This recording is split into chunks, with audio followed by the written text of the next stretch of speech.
Alright, the tree, the Toca tree, the bubblegum tree, came in the mail from Natural Hills. Check it out, open it up, see what we got. Hey guys, come check out my new tree. Yeah, this is the Toca Bubblegum tree here. Bubblegum? Yeah. Is it one of the sweetest? I don't know, but it's supposed to taste like bubblegum. Oh, I want one now. Me too. Well, we gotta wait, unfortunately. It might be a little while. There it is. I just taste this. What do you think the bubblegum tree is gonna taste like? I think it's going to taste so yummy. And it tastes like the thing is, it doesn't have bubblegum in it. Yeah. This is the first time it's actually going to taste something like bubblegum. Yeah. Hey, Audrey, look, it's a new tree. Yeah. Oh no, don't do that, Audrey. All right, we're gonna be gentle with it. It looks like it comes with some instructions. That's nice. Oh, it has stir. All right. All right, man. Check this out. The soil here is absolutely beautiful. It's absolutely different from the other parts of my yard, which is this red, almost grayish clay. This is like the prime parts of my yard. It's just dark and rich and soft. So I'm really predicting this tree will do well here. So good stuff. We'll see how it goes. All right, so I think it got the hole digged or hole dug here. Here I've got this Toca plum tree.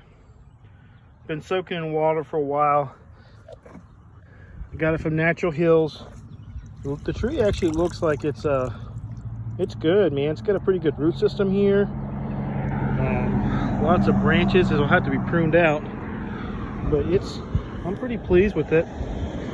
I'm gonna be putting down these right here. These are myco packs here. I bought these from Tree.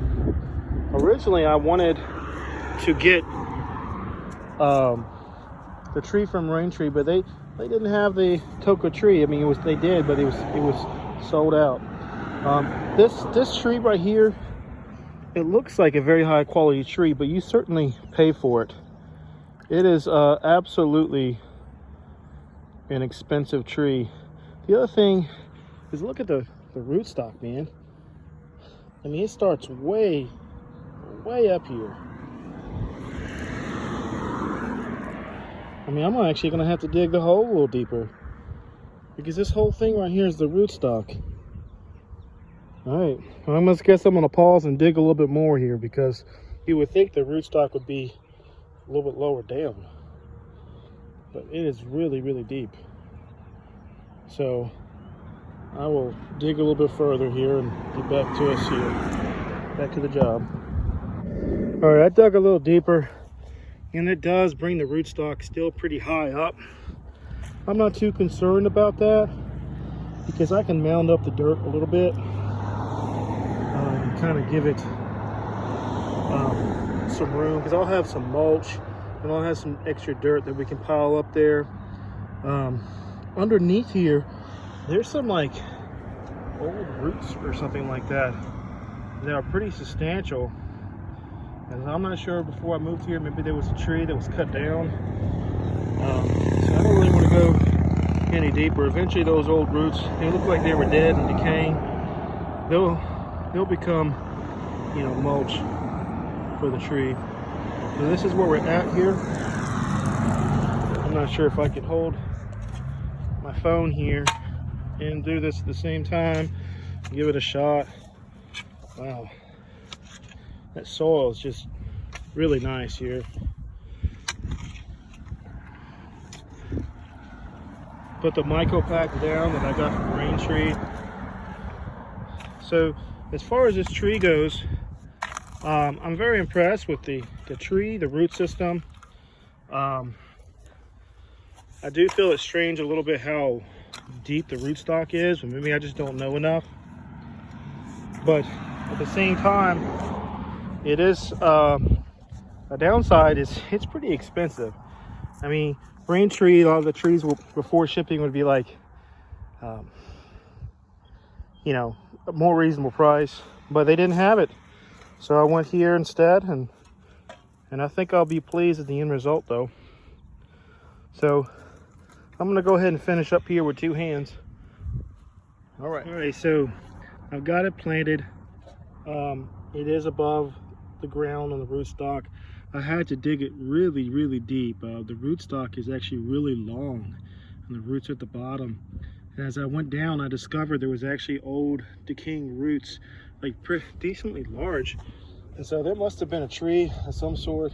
This tree is only a year old, and it's a good distance away, this contender peach tree.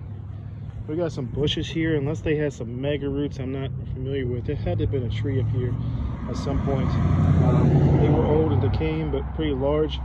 I decided to leave 2 of them that were big, and I just felt like he would just eventually add structural support and eventually decay and provide nutrients to the tree. So I decided to leave them there. Here I put on the cow manure compost on top. I had to put something there because this sod that I pulled up definitely left. I needed more soil because the grass sod was pretty significant here. So now I'm going to water in the tree. I stepped on it really good to kind of packed it down. I'm going to go ahead and wet it down, hopefully get some air pockets out. So I'm not really sure if it's an advantage or a disadvantage to have it so long. Like I say, you know, you put, you know, compost, I mean, eventually this stuff will get down to the roots, and you want it to get down to the roots. But I guess to me, it would think it would take longer for it to get down to access the, you know, nutrition. So I'm not sure if it's a good idea or not a good idea to do it that way. Then again, it would probably give it more structural integrity from the wind to have deeper roots. So let me know in the comments, is it good for the rootstock to be really long like that? I'm not sure. So it's definitely the first tree I've had that's that deep. But tell me in the comments what you think. Is it good to have a really long rootstock or a little bit more shallow? So I'm gonna get some wood chips and pile it on there, and we'll see how it looks. Give me 1 second. All right, here's some of the roots that I found. I did dig out. There's some other ones that I did not. I'm just gonna go and become fertilizer for the tree. I went and got some cypress. It's what I could find. Oak is good, and all sorts of things are fine. I just didn't want it to die. That's the main thing. Didn't want it to die to influence the tree at all. So it's just natural wood that will decompose over time. Right. I'm trying not to bury this rootstock here. See how it's just above the ground. I don't want the rootstock to be too far above the ground because it'll have a whole bunch of suckers. But we don't want the tree itself, what I want to grow, to die out. And also I want to address something. This is the compost I have right here. It's cow manure and compost. So a lot of people would get concerned about that. Oh, you know, be like, oh, you're going to burn the roots. But look at it. 0.5, 0.5, 0.5. That's not going to burn anything. It's really just going to trickle some potassium, some phosphorus, and you know, it's not going to give it overwhelming stuff. I'm not going to really fertilize this tree. I'm just going to let it grow and see what happens. Maybe next year I'll fertilize it at the drip line. But it's a nice little tree. I'm pretty pleased with it, not with the price, but I'm pleased with the tree. And in a little while, I'm going to go ahead and do the real painful part. and that is to cut a lot of this tree off to shape it. That's the painful part. So let me go get my shears, and I'll be right back here. I got my shears here, and I just want to mention this too. I mean, it's something that I do, a lot of people do. I don't go overboard, but I like to put a little bit of alcohol, keep things clean. You don't know if I cut something that has a disease. I don't try to make it perfect, you know. It's not a crazy sterile procedure, but there is some value of keeping your shears clean. So as I walk up here, whew, take a look at that, man. I need to wash that. My power washer broke here, so I'm gonna have to replace that eventually. As I head up here, I just want to let you know, this makes me sick to my stomach to cut this, because they advertise this tree is going to be 3 or 4 foot tall, and it looks like it's as advertised. Some of that advertisement I feel is a little false, because in order to meet that need to make, say it's 3 or 4 feet tall, they made the rootstock really, really long. So you get out of the box, it's like, wow, this is a big tree. But the rootstock is, man, at least a quarter to a third of the length of the tree. So the other thing about is the tree, while they train it to be a center lead. Well, if you know anything about plum trees, the plum is supposed to not have a center lead. It's supposed to have an open center. See how that peach tree is open center? That's what it wants. And so right here, we'll be training this tree. If we left it as is, it would grow tall. And it would be hard to get to the fruit. That's not acceptable. And on top of that, not only would it grow tall, but it would hold in moisture and cause disease. So I'm going to have to decide to make some serious cuts, and it's going to make me sick to my stomach doing it. So and hey guys, let me know in the comments if I'm not doing this right, if I make cuts that were inappropriate. I'm just a YouTuber, a new YouTuber that's learned from other YouTube channels. So but I'm gonna do this painful thing and pick which limbs based on some rules that I've learned from watching others. So the first thing that's got to go is this big center lead. Now, and you also got to figure out what limbs does the tree favor. This one right here is real big. It's a big one. It's not quite the angle that we want. We want it to be about right here, but it is a favored limb. This one right here looks good. We'd like it to be about right here, but it's a favored limb. This one looks pretty good. It's favored. And all these are kind of going in different directions. So I'm actually going to leave quite a bit of these limbs up, and maybe later I will cut more off. But I'm going to find out, hello, I'm going to find out which limbs are favored, the tree favors. But this center lead has got to go. So this one right here, as painful it is I'm going to cut it off right here. All right, so I'm going to cut it off below this little bud here. I'm not sure if you can see it. There's a little bud right there. I don't want that to grow another limb. All right, so now I'm going to get the shape that I want, and that's painful to do. I'm going to go actually cut a little bit lower right here.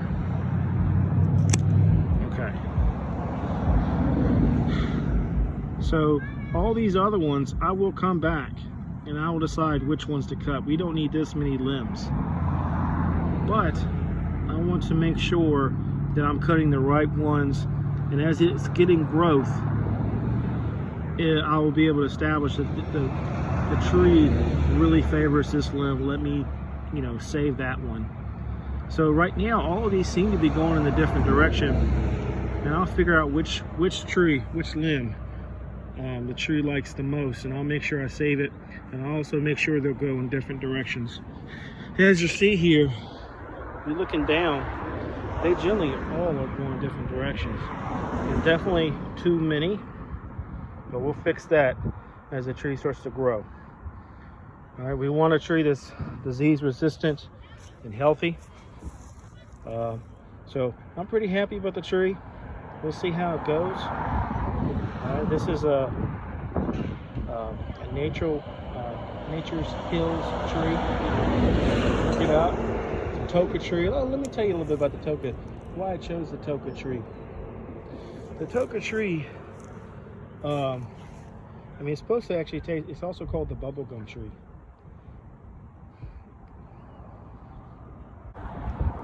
So it's supposedly supposed to taste and smell like bubblegum. I'm not sure if that's true or not. We'll find out in a couple years when it starts producing fruit. But it's also known for a very heavy pollinator. And it's a favorite tree for people who have lots of plums because it puts out a lot of pollen. And, you know, it just helps your other trees grow fruit. So that's the reason that I got this tree.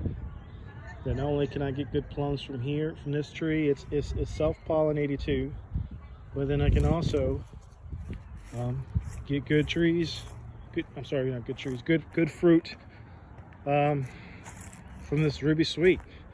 This one needs a pollinator. Yeah, this Ruby Sweet here needs a pollinator. Toca's not that far away, can hopefully pollinate it. You can see it's trying to grow leaves right now. This Santa Rosa here is also a self-pollinated tree, but that should help it too. And my goodness gracious, it looks. This is the first year I've planted this thing, and it looks like it's trying to not just produce leaves. It looks like it's trying to produce some flowers. You know, just saying that, I'll bring it down over here to my brand new green gauge plum. And I just planted this a couple weeks ago. I got it from Home Depot. That's my cherry, Lavadela cherry. But look at here, man. Just planted this little green gauge. I'm planning on cutting down this one limb. But even with this one limb, it's not going to affect it to probably the end of the season. Look at here, man. Get a little flower. Watch out. Little flower. What's up, puppy? So, very cool. Hey, friend. Come on. So, if my baby trees do decide to flower up and produce fruit, I might allow it to produce 1 or 2 fruit. I'm not going to allow it to do more than that because I want it to focus on the roots. I do not want it to have all this fruit that's low quality and then never grow or die later on. Always put your stuff back. So that's the deal. We'll see what happens. I hope the Toca tree does well. I got 2 more trees coming my way from Rain Tree. It's going to be a rosy gauge. So I already have a green gauge. This will be a rosy gauge and also a Victorian plum. The green gauge, the rosy gauge, and the Victorian are all European plums. And I picked those trees because presumably they're going to ripen their fruit later on in the season. All the rest are Japanese. And I would like to spread it out where I don't have all the trees producing fruit all at once.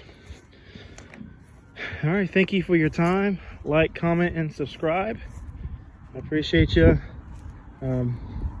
Yeah, it really would help out if you could comment on the post. I'm trying to give this YouTube channel a go. So, thank you so much.